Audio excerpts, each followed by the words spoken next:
요한복음 8장 12절부터 20절까지 말씀입니다. 한 목소리로 함께 봉독하도록 하시겠습니다. 예수께서 또 말씀하여 이르시되 나는 세상의 빛이니 나를 따르는 자는 어둠에 다니지 아니하고 생명의 빛을 얻으리라. 바리새인들이 이르되 내가 너를 위하여 증언하니 내 증언이 참되지 아니하도다. 예수께서 대답하여 이르시되 내가 나를 위하여 증언하여도 내 증언이 참되니 나는 내가 어디서 오며 어디로 가는 것을 알거니와 너희는 내가 어디서 오며 어디로 가는 것을 알지 못하느니라. 너희는 육체를 따라 판단하나 나는 아무도 판단하지 아니하노라. 만일 내가 판단하여도 내 판단이 참되니 이는 내가 혼자 있는 것이 아니요 나를 보내신 이가 나와 함께 계심이라. 너희 율법에도 두 사람의 증언이 참되도다 기록되었으니 내가 나를 위하여 증언하는 자가 되고 나를 보내신 아버지도 나를 위하여 증언하시느니라. 이에 그들이 묻되 내 아버지가 어디 있느냐? 예수께서 대답하시되 너희는 나를 알지 못하고 내 아버지도 알지 못한도다. 나를 알았더라면 내 아버지도 알았으리라. 이 말씀은 성전에서 가르치실 때에 헌금함 앞에서 하셨으나 잡는 사람이 없으니 이는 그의 때가 아직 이르지 아니하였음이러라. 아멘.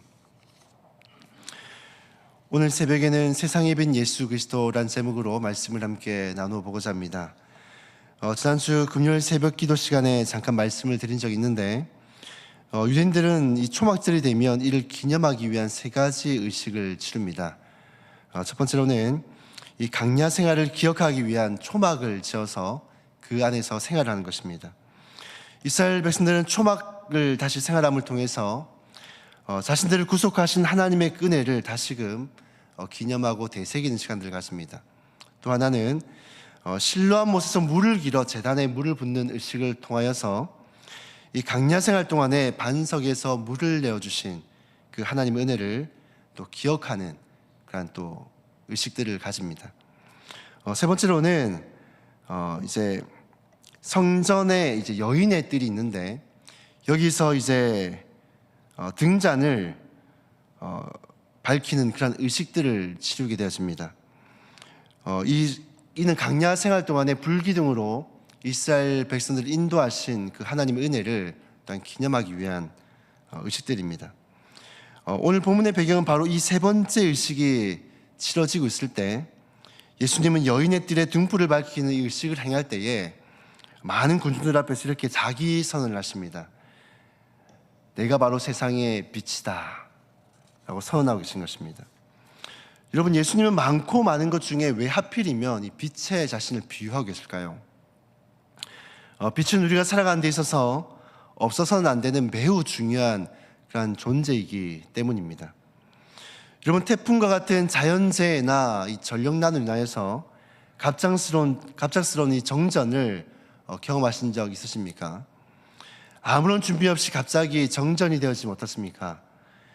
내가 아무리 지배의 구조를 똑똑하게 잘 알고 있다 하더라도 막상 정전이 되면 더듬더듬 집을 더듬어 가도 내가 어디쯤 있는지 막연하고 또 가다 보면 어떻습니까? 다리나 이런 것들이 가구나 이런 거에 부딪혀서 넘어질 때도 있습니다. 이처럼 빛이 없으면 우리는 제가 지금 어디에 있는지 또 어디를 가야 되는지를 알 수 없어 방황하며 헤맬 수밖에 없습니다. 12절에 보시면 예수님은 나는 세상의 빛이라고 선언하시면서도 나를 따르는 자는 어둠에 다니지 아니하고 라고 말씀을 합니다. 이 말씀은 예수님을 따르지 않는 사람, 예수님을 영접하지 않는 사람, 믿지 않는 사람은 현재 어디에 놓여져 있다는 것입니까?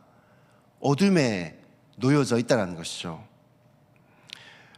어둠에 놓여져 있는 사람들의 특징이 무엇인가 하면요, 오늘 보면 14절을 보시면 예수님이 이렇게 말씀하십니다. 내가 어디서 오며 어디로 가는 것을 알거니와 너희는 내가 어디서 오며 어디로 가는 것을 알지 못하느니라 라고 말씀을 합니다. 어둠에 놓인 사람은 자신이 현재 어떤 상태인지 그리고 어디를 향해 가야 하는지를 전혀 알지 못합니다. 사랑하는 성도 여러분, 예수님을 믿기 이전에 우리 역시도 이러한 어둠 가운데 있던 자들이었습니다.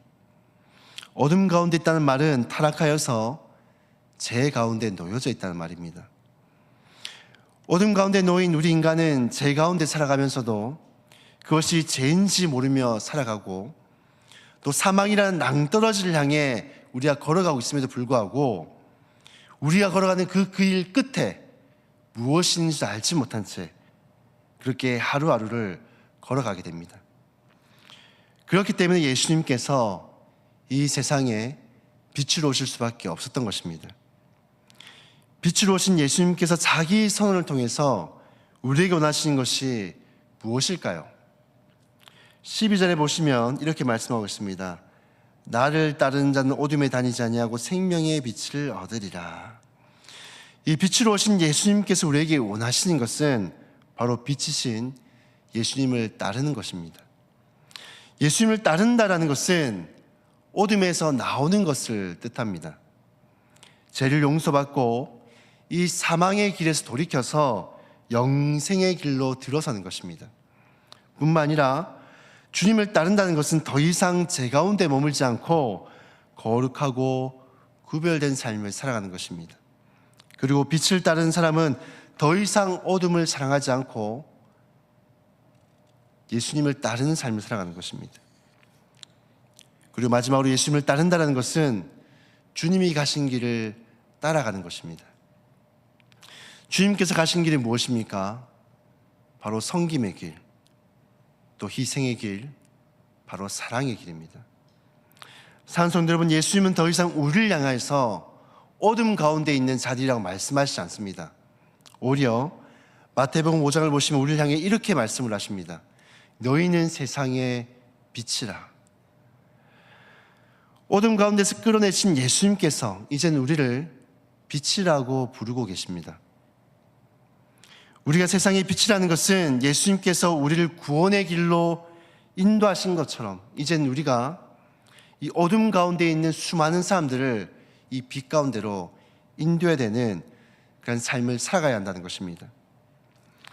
우리가 속한 가정에서나 직장에서나 우리가 속한 그 모든 삶의 자리에서 우리의 모든 말과 행동이 누군가에게 그들이 가야 될 길을 제시하는 그런 빛이 될 수 있어야 한다는 것입니다.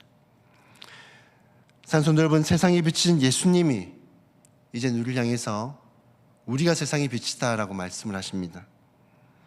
우리도 빛 대신 예수님을 따라서 죄를 멀리하고 거룩하고 구별된 삶, 또 이웃을 사랑하고 또 섬기는 삶, 그리고 어둠에 있는 자들을 빛으로 인도하는 삶을 통해 주님을 따라가는 저 여러분들이 다 될 수 있기를 주님의 이름으로 축복합니다.